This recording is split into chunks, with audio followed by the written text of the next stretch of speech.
Hi, I'm Carissa from Three Bridges Yoga, and in today's segment I'll be discussing Ujjayi Breath. Ujjayi is a Sanskrit term meaning victorious. So the name in and of itself really speaks to the power that Ujjayi Breath can have as part of your yoga practice. What exactly is it? Well, first and foremost, it's a form of diaphragmatic breathing. Diaphragmatic breathing is also known as belly breathing or abdominal breathing. And just as its name implies, it's done when the diaphragm contracts. So the diaphragm is a large dome-shaped muscle that runs horizontally between the thoracic cavity and the stomach cavity. So when you inhale naturally, the diaphragm contracts, presses down towards the stomach cavity, allowing room for the lungs to expand and take in air. When you exhale, the diaphragm naturally relaxes back to its dome-shaped position, again helping to expel the air out of the lungs.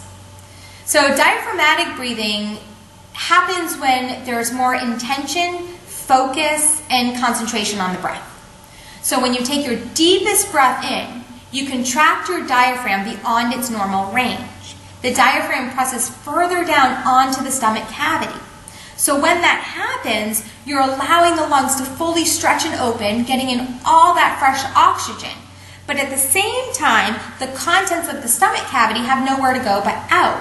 And so that creates the expansion of the belly when you take a deep breath in. The diaphragm contracts down, presses onto the stomach cavity, its contents protrude outward, and then as you exhale, the diaphragm then relaxes back to its neutral position.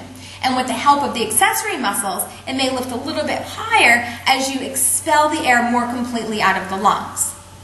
So diaphragmatic breathing, feel the expansion of the belly, fills the lower lobes of the lungs and ribs, moves into the upper chest, throat, and then on the exhale, leaves the upper chest and throat, down into the lower lobes of the lungs and the ribs, and then the belly relaxes. Okay? So diaphragmatic breathing can be done with the mouth open or closed. But Ujjayi, on the other hand, is done specifically when the mouth is closed. So you want a soft seal to the lips. Now the third characteristic of Ujjayi breath is that it's audible. So it's a breath that you can hear, even if it's just in your own ears. Over time, as your breath grows stronger, your neighbors might actually be able to hear you. The whole room can hear your Ujjayi breath. Okay? But it's really important that Ujjayi breath stay very calm, effortless, and very relaxed. Okay? It should feel very natural. Now, the sound has an oceanic-like quality to it. So it's often compared to the ocean tide, like the sound of the tide rolling in and rolling back out again.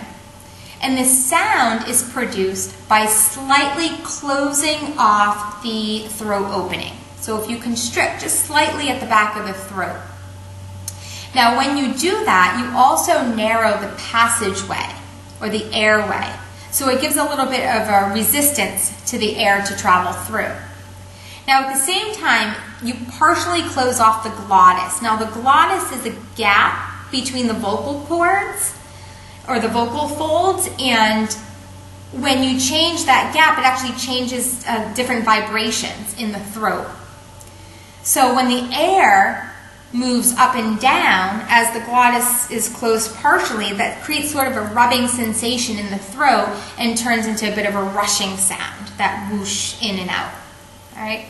So Ujjayi breath, diaphragmatic breathing, done with the mouth closed, and it's audible. You can hear it. So how to actually do it? Well, I talked a little bit again about constricting at the back of the throat, much in the same way as you would take your voice down to a whisper. If you were going to whisper, you'd feel that constriction, that contraction right there at the back. The other common way of teaching this breath is to imagine you were fogging a mirror. So if you take one hand in front of you, right out your mouth, and take a deep breath in through your nose, and then let it out through your mouth like you were trying to fog the mirror. So it creates a bit of a ha quality. So it's almost like the H without the A. So you can try that a few times. Breathe in through your nose and then fog the mirror. After you've repeated that a few times, then try to do the same thing except keep your mouth closed. So it's a breath in through the nose.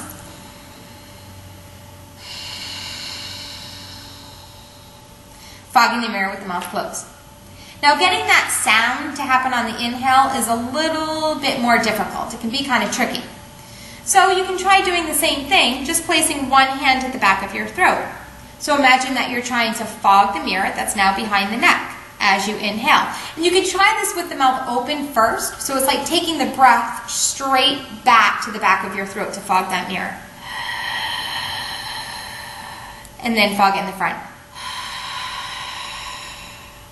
So really important to think about taking the breath straight back to the back of the throat rather than sniffing that breath up through your nose.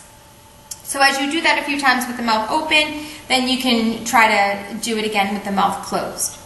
So it's best to practice Ujjayi breath if you're not familiar with it in a comfortable seated position. So I really encourage people to sit up on a block as it allows you to grow a very tall spine and be very spacious in your thoracic cavity. So again, think about the action of the diaphragm. If you're sitting and you're kind of slumped over, then the contraction and relaxation of the diaphragm is going to be much more difficult than if you're sitting very elongated. So practice this breath in a comfortable seated position. You can close your eyes and really work to steady the breath out. So you'll notice that the inhalation may be a little shorter, a little more shallow than the exhalation, or vice versa. But the practice really becomes in finding an even, steady breath. Now, there's so many benefits to Ujjayi breathing. One is that it's a very balancing breath. So not only can it be very meditative, help to bring ease and softness into your practice, but it can also provide you with the energy that you need to sustain your physical practice. So it's prana, it's life force, it's energy. So it's both invigorating and relaxing. Now, Ujjayi breath has none of that other timeness. When you're focused on the breath, you're focused on right now. The breath is truly the present moment. It's right here, right now. So it provides you with an anchor to the present moment. So we know that when we've lost attention to the breath or we've stopped breathing, we're holding our breath, then we're no longer practicing yoga. So Ujjayi breath can really work to keep us safe in our practice. So if we can maintain a steady rhythm of prana, of Ujjayi breath in and out, then we know that we have mental awareness, clarity, we're really focused in the present moment. Because accidents and things usually happen, injuries usually happen when we've lost focus or we've lost awareness. So again, Ujjayi is a great way to bring you back. And because you can hear it, it's something that you can really latch onto. It's something that can immediately draw to your senses and bring you here into the present moment. Ujjayi is such an integral part of the vinyasa yoga practice because vinyasa really is breath movement synchronization. So when you're synchronizing your movement with your breath, you need to be fully aware of when you're inhaling and when you're exhaling. And again, when you have an even flow of breath, your movements are going to be even and steady as well. So when working through a vinyasa yoga practice, see if you can work to spread the breath out across the full movement. So that in and of itself can be a wonderful practice. A couple things that happen are sometimes the movement may be complete before the breath is done.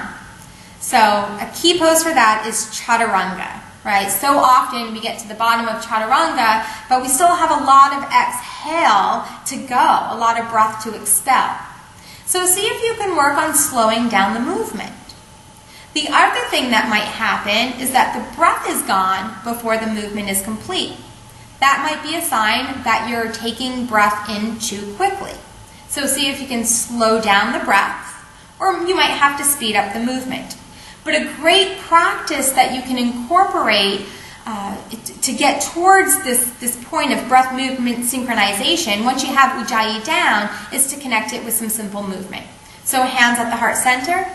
Inhale, arms stretch up overhead. Exhale, palms to heart center. And see if you can really commit to moving for the full length of the breath. Right? Both on the in-breath and the out-breath. So there you have it, Ujjayi breath in a nutshell. Remember, Ujjayi, diaphragmatic breathing, done with the mouth closed, and it's audible, so it has that oceanic sound. Take time to practice your breath and then work it more deeply into your vinyasa practice. you'll notice that your practice will get stronger, and as the name implies, you will conquer. Thanks for watching. Namaste.